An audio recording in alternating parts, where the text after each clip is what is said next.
This video will show you how to install the Alamo software on your computer. You'll start by going to minlp.com to get to our website. Once you are on our website, go to the Downloads tab in the navigation bar and click on Alamo Downloads. Depending on what machine you have, we have links for the Windows, Linux, and OS X versions. We also have links to resources for using Alamo, including the software manual, the Alamo FAQ page, and the licenses page, where you can get your license. Let's install Alamo. First, I'll download the software.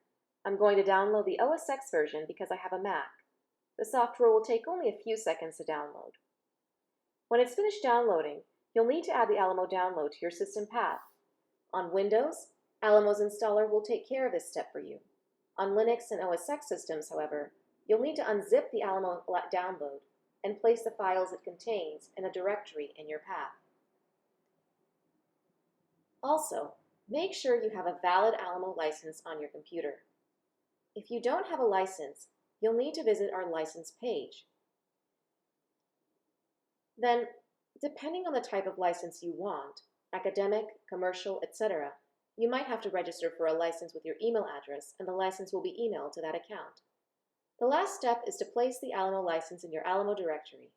I have already placed it in my path and placed it into my directory, so now I'm ready to start using Alamo.